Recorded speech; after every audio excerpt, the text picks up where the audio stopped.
Hello everyone, कैसे हो आप सब। मैं आप सबका धन्यवाद करती हूँ हमारे इस फेसबुक पेज पर जुड़ने के लिए। और मैं आपको बताती हूँ कि आज का जो मेरा टॉपिक है, जो मैं भी डिस्कस करने वाली हूँ, वो है थ्योरीज ऑफ डाइवोर्स। उससे पहले मैं अभी 1 मिनट तक वेट करती हूँ ताकि आप सब लाइव सेशन में जुड़ जाएं। और मैं बता दूं आपको कि आप लास्ट में अभी जो सेशन चलेगा इसके ऑन करके रख लीजिएगा।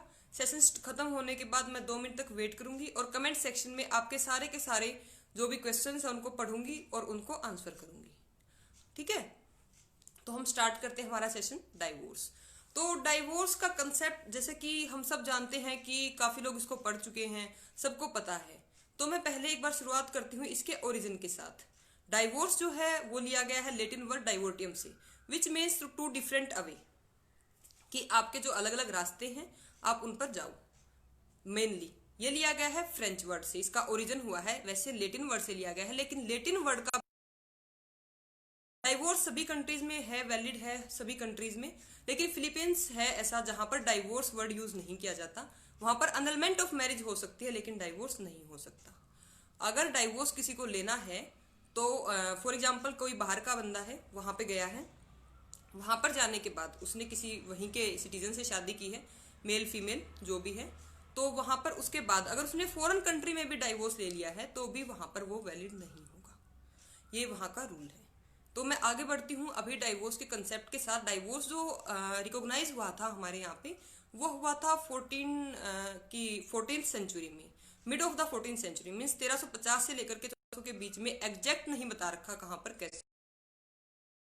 तो मेरा टॉपिक है थ्योरीज ऑफ डाइवोर्स, वो डिस्कस करना चाहूंगी मैं कि थ्योरी क्या क्या है डाइवोर्स की। डाइवोर्स की मेनली हमारे पास 4 थ्योरी है: fault theory, no fault theory, mutual consent theory और इरिवर्टिबल ब्रेकडाउन थ्योरी। जो मेनली हम इसको क्लासिफाई करते हैं तो ये रहता है फॉल्ट थ्योरी और नो फॉल्ट थ्योरी में। फिर जो नो फॉल्ट थ्योरी है उसी को हम क्लासिफाई कर सकते हैं इरिवर्टिबल ब्रेकडाउन थ्योरी में और म्यूचुअल कंसेंट थ्योरी में। मैं जनरली समझा देती हूँ आपको इसमें क्या होता है कि जो फॉल्ट थ्योरी है उसमें क्या है, कोई भी एक स्पाउस दोनों में से वो क्या होता है, वो फॉल्ट पर होता है, उसकी गलती होती है, उसने कोई ना कोई ऐसा एक्ट किया होता है जो कि यहाँ पर क्या है मैरिज के कंसेप्ट में। तो वो जो असहनीय एक्ट होता है ड्यूरिंग के चलते हुए कोर्ट में जाकर के पिटीशन लगाई जाती है और कोर्ट क्या कर देता है। तो पहले डाइवोर्स अमंग हिंदूज को डिस्कस करने से पहले मैंने कुछ डाटा कलेक्ट किया है, मैं आपके साथ वो शेयर कर देती हूँ। जो नो फॉल्ट थ्योरी है ये रिकॉग्नाइज हुई थी, वैसे हुई थी ये प्रेशियन स्टेट्स में 1794 में, 1794 में। लेकिन अभी जो मॉडर्न है, जो एक्ट की फॉर्म में है, जो स्टैट्यूट की फॉर्म में है, वो हुई थी रशिया में 1917 में, 1917 में। हमने इंडिया में रिकॉग्नाइज किया है 1976 में, 1976 में म्यूचुअल कंसेंट थ्योरी जो है वो। और जो उसके बाद है ऑस्ट्रेलिया ने इसको रिकॉग्नाइज किया था 1975 में।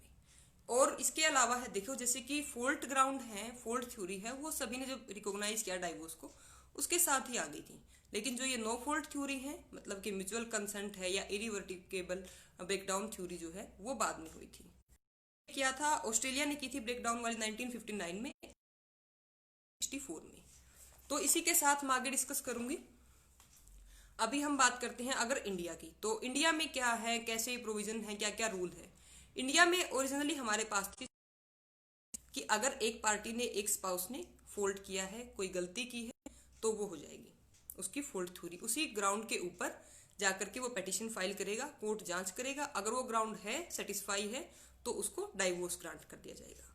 ओरिजिनली इंडिया में हिंदूज की बात करूं मैं स्पेशली, तो हिंदूज में क्या था कि डाइवोर्स का जो कंसेप्ट है वो अलाउ ही नहीं था, मतलब डाइवोर्स आप ले ही नहीं सकते। वो माना जाता था एक सैक्रामेंट। इससे पहले हम मैरिज का नेचर जान लेते हैं कि मैरिज का नेचर जो है वो, मैरिज का जो नेचर है वो था कि एक प्योरली सैक्रामेंट। लेकिन जब भी हमने essentials of Hindu marriage discuss की, वहां पर हमने जब पार्टीज की एज डिसाइड कर दी थी, वहां पर फ्री कंसेंट डिसाइड हो गई थी, तो ऑटोमेटिकली वो हाफ कॉन्ट्रैक्ट भी हो गया था। और जब सेरेमनी परफॉर्मेंस होनी थी, वहां से हो गया वो सैक्रामेंट। तो हमारा जो हिंदू सैक्रामेंट है और हाफली कॉन्ट्रेक्चुअल है, ये नेचर है हमारी हिंदू मैरिज का। तो जब उसको कॉन्ट्रैक्ट भी बता दिया गया तो क्या है, वो डिजोल्व हो सकती थी। फिर वहां पर दिए गए थे फॉल्ट ग्राउंड। तो फॉल्ट क्या क्या है वो मैं आपके साथ डिस्कस करती हूँ।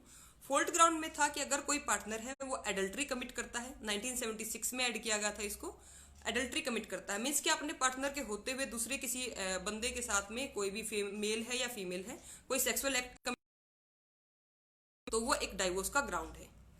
पहले के लिए एक सीरीज की जरूरत होती थी, पूरा का पूरा कंटिन्यूअस एक्ट को दिखाना होता था, लेकिन अभी क्या है, अभी इसमें सिर्फ एक सिंगल एक्ट है वो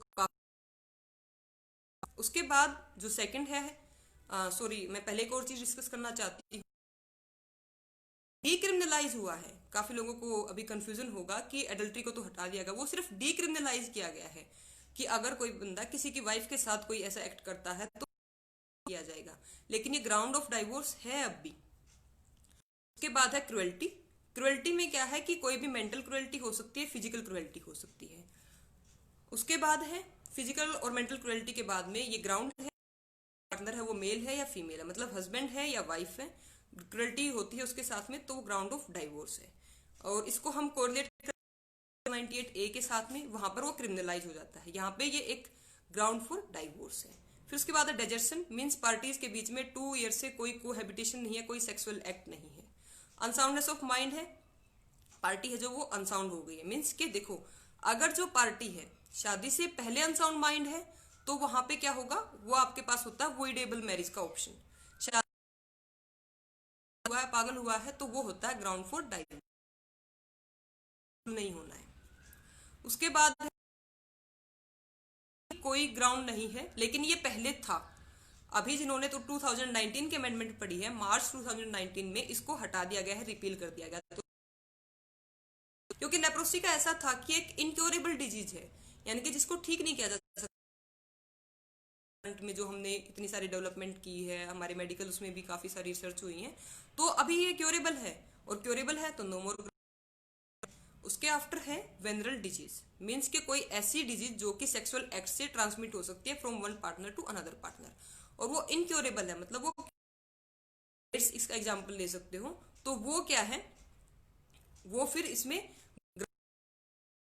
उसके अलावा है प्रिजम्पशन ऑफ डेथ, है कि एक बंदा है, वाइफ है या हस्बैंड है, 7 ईयर तक वो मिसिंग है, उसके बारे में किसी ने कुछ देखा नहीं है, सुना नहीं है, इन शॉर्ट कह लो कि उसने अपना फेसबुक स्टेटस नहीं लगाया है, मीन्स कि आपने उसको कभी देखा नहीं है, सुना नहीं है, ये तो मजाक की बात थी कि स्टेटस लगाया है, क्या है कि वो बंदा किसी ने देखा सुना नहीं है, उसके बारे में किसी को कोई पता नहीं वो जिंदा है या मर गया है, वो ग्राउंड फॉर डाइवोर्स है। हिंदूज में इसका जो टाइम लिमिट है वो 7 ईयर है, मुस्लिम्स में है वो 4 ईयर है। कन्वर्जन, एक बंदा जिसने अपना रिलीजन जो है वो चेंज कर लिया है, एक पर्सन ने। ये जो ग्राउंड में डिस्कस कर रही हूँ ये दोनों के लिए है, हस्बैंड के लिए भी है और वाइफ के लिए भी है, दोनों के म्यूचुअल ग्राउंड है। इसके बाद कुछ स्पेसिफिक जो ऐसे एक्ट हैं, कुछ ऐसे जो स्पेसिफिक जो है डिसाइड कर रखे हैं, वो ग्राउंड पे क्लेम सिर्फ वाइफ कर सकती है हस्बैंड के अगेंस्ट में, तो कन्वर्जन है। और इसके अलावा रिनाउंस द वर्ल्ड, मीन्स के उसने अपना संसार त्याग दिया है, उसने जोग ले लिया है, सन्यासी बन गया, वो वाइफ भी हो सकती है हस्बैंड भी हो सकता है। तो ये तो थे common ground, no fault theory के ग्राउंड। अब हम बात करते हैं नो फॉल्ट थ्योरी के ही कुछ ऐसे 4 ग्राउंड जो स्पेशल वाइफ को प्रोवाइड है, स्पेशल वाइफ के लिए है। ये जो पहला ग्राउंड में डिस्कस करने के लिए जा रही हूँ ये उनके लिए है जिनकी शादी हुई है 1955 से पहले, जो 1955 में हुई। 1955 में जब हमारा एक्ट आया है तो हमने मोनोगेमी को एसेंशियल्स ऑफ हिंदू मैरिज कर दिया, उसकी एक ही वाइफ होगी, एक वाइफ है मतलब एक लेडी है, उसका एक ही हस्बैंड होगा, ठीक है। पॉलीगेमी और पॉलीएंड्री के कंसेप्ट को खत्म कर दिया। तो वाइफ के लिए था कि पहले क्या होता था, जैसे कि किसी को बच्चे नहीं हुए या कोई और रीजन रहा हो तो हस्बैंड एक से ज्यादा शादियां कर लेते थे और वो वैलिड होती थी। लेकिन जब ये एक्ट एनफोर्समेंट में आया, देखिए हम प्रॉपर बात करें अगर एक्ट की, तो इसके रेट्रोस्पेक्टिव इफेक्ट को भी पढ़ लेते हैं और प्रोस्पेक्टिव इफेक्ट को भी पढ़ लेते हैं। अगर मैं बात करूं कि डाइवोर्स के लिए कौन जा सकता है, इन सकता है, वो कोई भी कर सकता है, जिसकी शादी 1955 से पहले हुई है वो भी कर इफेक्ट यानी कि बैक डेट से। लेकिन जब मैं बात करूं मोनोगेमी की एसेंशियल्स ऑफ मैरिज के तौर पे, तो वो हो गया प्रोस्पेक्टिव इफेक्ट, मतलब 1955 के बाद में, ठीक है। अब इसके बाद कि वो जो ग्राउंड है मैंने पहला बताया बाइगेमी का, तो उसमें क्या है, अगर किसी हस्बैंड ने एक से ज्यादा वाइफ से शादी कर रखी है, 2, 3 कितनी भी हो सकती है, अभी मुस्लिम्स में तो फिक्स होता है कि 4 हैं, उसके बाद मैरिज जो है वो इरेगुलर हो जाती है। लेकिन यहाँ पे क्या था कि डिसाइड नहीं कर रखा था कुछ भी ऐसा। तो वो जो उसकी एक के अलावा मतलब जो वन भी जो पहले वाली है, उनके पास ग्राउंड होता था डाइवोर्स लेने का कि इसने बाइमी कर रखी है, इसकी और ज्यादा वाइफ है। ठीक है। उसके बाद जो सेकंड है वो है कि उसका जो लेडी है उसका हस्बैंड गिल्टी होगा रेप, सोडोमी और बास्टिलिटी का। बास्टिलिटी जो कंसेप्ट है ऐड किया गया है, ये वर्ड ये ऐड किया गया 1976 के बाद में। ठीक है। Sex with any animal. और इससे पहले वाले जो है, ये देखो ये जो ग्राउंड है ये तब के लिए है जब उसके हस्बैंड ने ये एक्ट कमिट किया है आफ्टर मैरिज। मैरिज से पहले का नहीं है, ये आफ्टर मैरिज का है। ठीक है। इसके बाद जो हमारे पास थर्ड है वो है कि हिंदू एडॉप्शन। उसमें सेक्शन 18 है जिसके अंडर क्या है कि वाइफ जो है मेंटेनेंस ले सकती है हस्बैंड से दूर रहकर भी। ठीक है। तो उस क्लेम पे अगर किसी को उसके बिहाफ पे वाइफ को मेंटेनेंस मिल रहा है और उस मेंटेनेंस के मिलते चलते टाइम पे ड्यूरिंग में विद इन 1 ईयर उनके बीच में कोई कोहैबिटेशन नहीं हुआ है तो भी वो क्या कर सकती है, डाइवोर्स ले सकती है। इसके बाद है रेपुटेटिव, पढ़ा होगा काफी लोगों ने।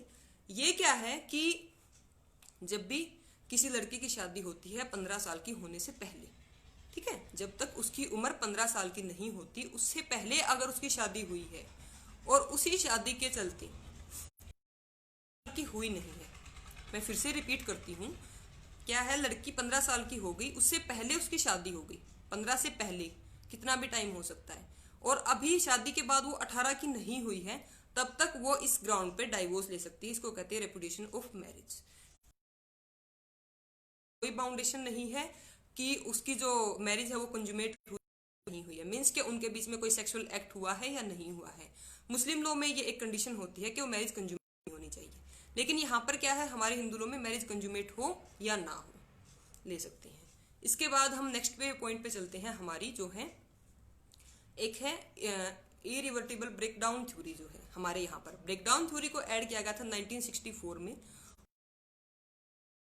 बेसिकली कंसेप्ट क्या है डाइवोर्स को मानने का, मतलब डाइवोर्स क्या है, डाइवोर्स आपको एक रेमेडी दी गई है कि अगर मैरिज सही नहीं चल रही है तो आप ले सकते हो। बात क्या हो रही है, यहाँ पर बात हो रही है ह्यूमन बीइंग की, ह्यूमन लाइफ की, क्योंकि एनिमल्स में तो ऐसा होता नहीं है कि मैरिज है या वो कंटिन्यू करते हैं, टॉर्चर करता तो उससे अलग जा सकता है। ये हमारी सिविलाइज सोसाइटी का कंसेप्ट है।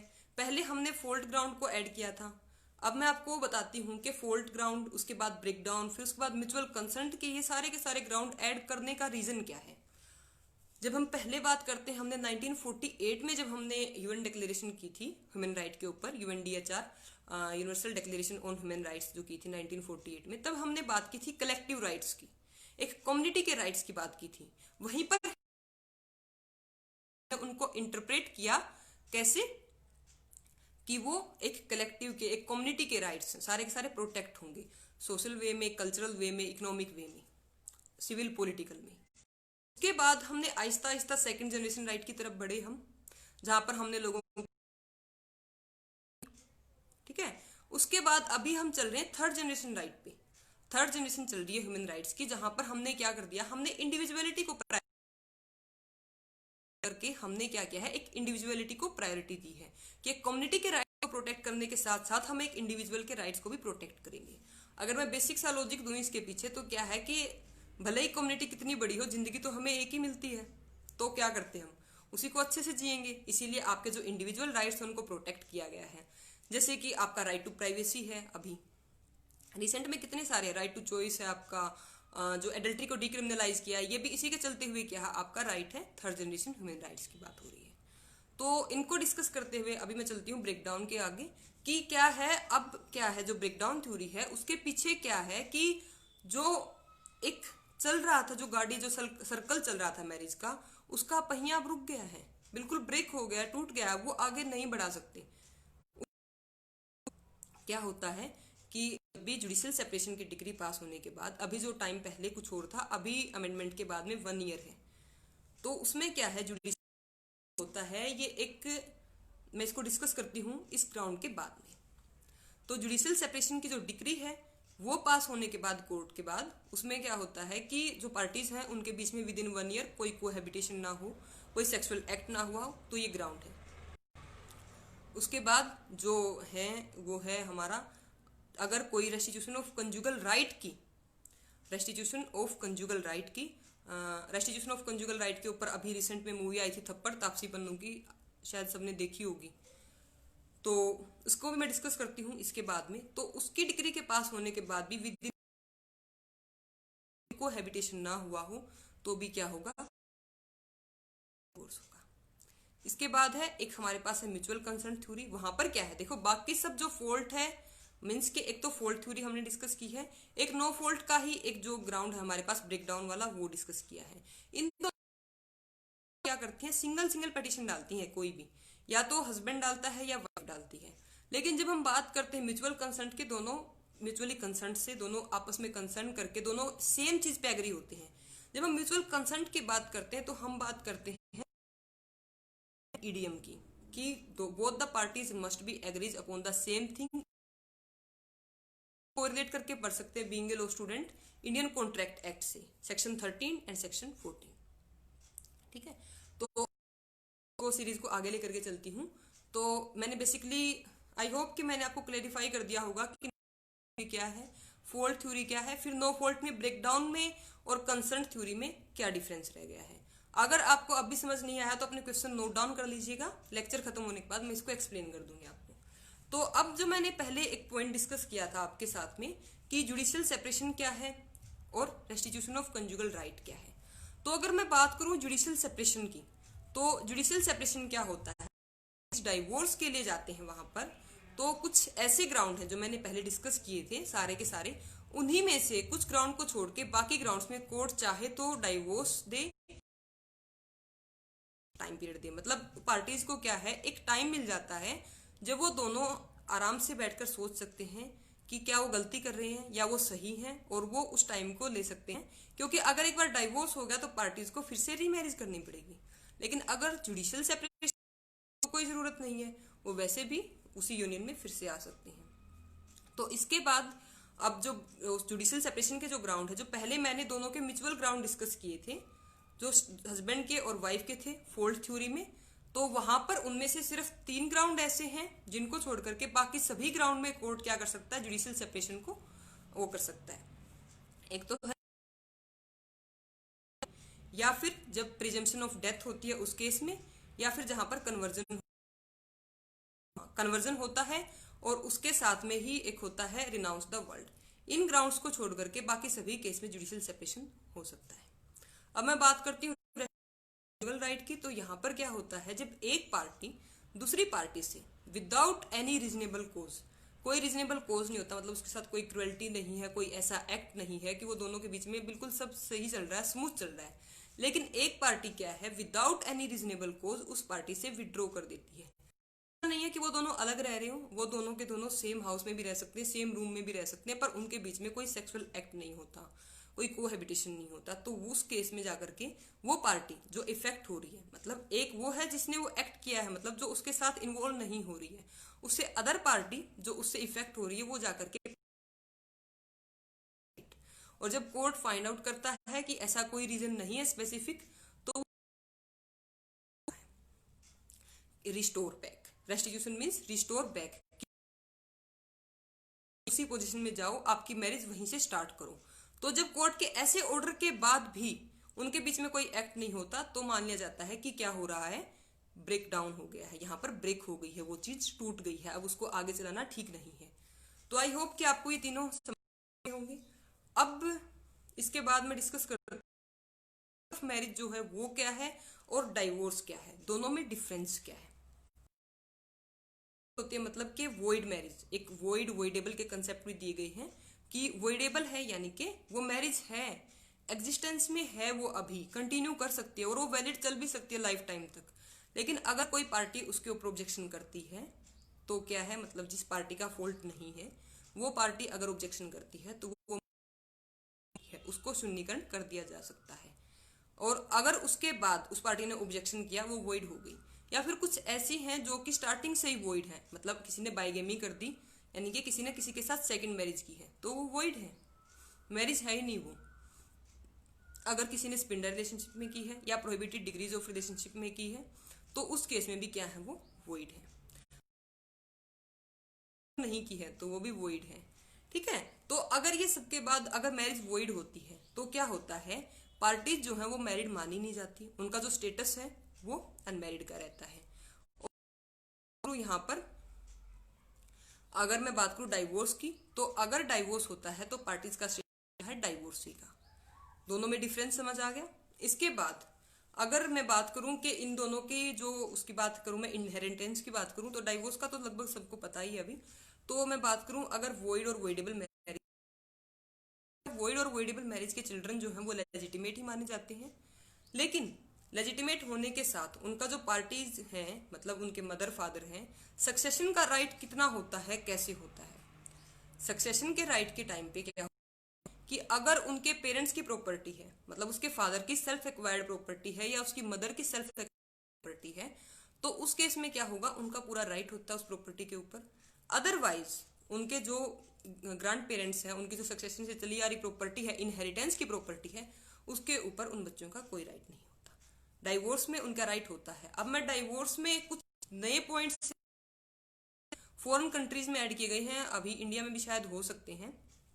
डाइवोर्स के है कि बच्चे रहेंगे किसके साथ, मदर के साथ या फादर के साथ। तो हमारे यहाँ पर क्या है, हम उसको डायरेक्टली कस्टडी देते हैं।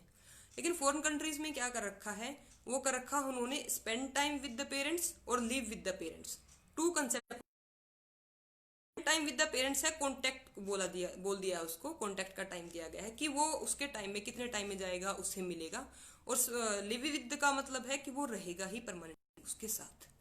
तो आई होप कि आपको ये डाइवोर्स का टॉपिक जो है और इसकी थ्योरी जो है वो सब क्लियर हो गई होंगी। तो अभी मैं 2 मिनट तक वेट करती हूँ आप सभी का, आपके क्वेश्चंस का वेट करती हूँ मैं। और इसके साथ मैं एक और चीज कहना चाहती हूँ आप सभी से, अगर आप में से भी कोई भी, एनीवन, कोई भी हो सकता है, अगर हमारे इस लेक्चर सीरीज के साथ जुड़ना चाहते हैं तो आप इसी फेसबुक पेज पर हमसे कॉन्टेक्ट कर सकते हैं।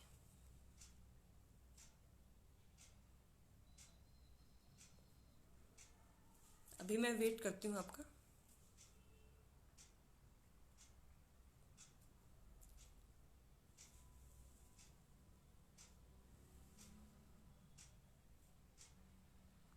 I would like to discuss the legitimacy of the child testing challenged। वो तो उसके, अगर वो टेस्ट ही हो गया तो उसके बाद ही होगा आशुतोष अरोरा उसका, तो फिर उसके ऊपर ही डिसाइड होगा ना लेजिटिमेसी। तो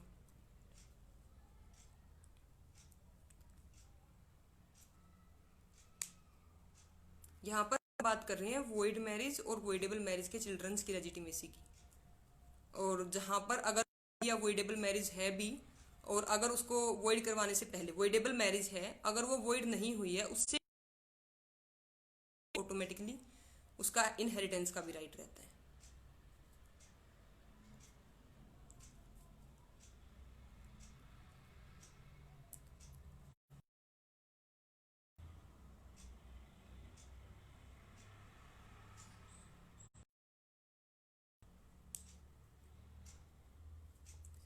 सेक्शन 9 को एक्सप्लेन कर दूं। सेक्शन 9 जो है हमारा रेस्टिट्यूशन ऑफ कंजुगल राइट्स है, कि क्या है कि रिस्टोर बैक क्या करना है। जो कंजुगल राइट्स की मैं बात करूं तो कंजुगल राइट्स को एक्सप्लेन किया गया है कि राइट टू सेक्स मतलब क्या है कि एक कोहैबिटेशन का राइट जो है वो है लोगों को, बेसिकली माना गया है राइट।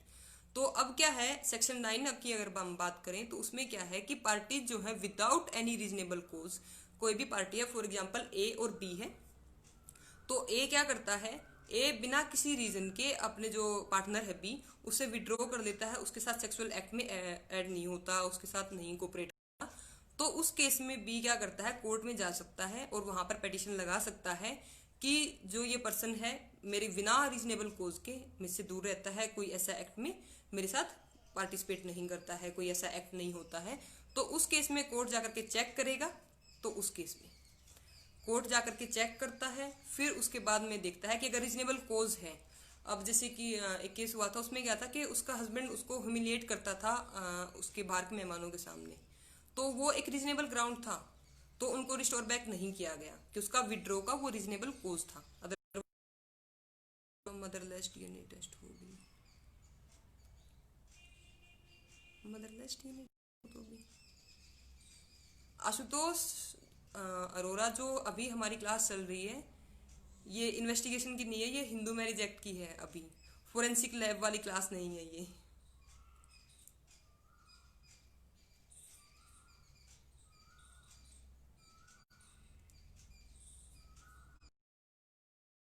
और कोई क्वेश्चन हो आपका, हिंदू मैरिज एक्ट से हो, डाइवोर्स के टॉपिक से हो, तो अभी भी मैं वेट कर रही हूँ आपका। 1 मिनट तक और वेट करती हूँ मैं आप सभी का। Explain fault theory. Fault theory क्या है कि जैसे कि हम बात करें गलती की, फॉल्ट की, तो जो डाइवोर्स का कंसेप्ट आया था वो स्टार्टिंग में मेनली ऐड हुई थी फॉल्ट थ्योरी से ही, कि अगर एक पार्टनर की, एक स्पाउस की गलती है तो वो क्या कर सकता है। देखो यहाँ पर क्या है आपका, रिक्रिमिनेशन थ्योरी की अप्लाई किया गया है कि अगर ए है और बी है, ठीक है, तो ए और बी की बात करें हम, तो ए के केस में तो बी उसके इसी जो फॉल्ट किया उसके ग्राउंड पे उससे डाइवोर्स ले सकता है, लेकिन ए जो है वो खुद इस गलती का फायदा नहीं उठा सकता की है और मुझे ही डाइवोर्स दे दो, ऐसा नहीं हो सकता। लेकिन हाँ, उसने कोई, उसके पार्टनर ने कोई गलती की है तो जो बी है वो उसका सकता है, मतलब उसके ग्राउंड पे उससे डाइवोर्स ले सकता है। यही है fault theory of divorce.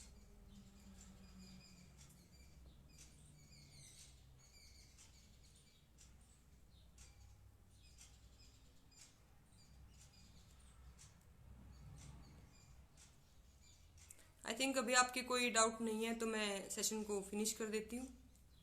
Thank you so much.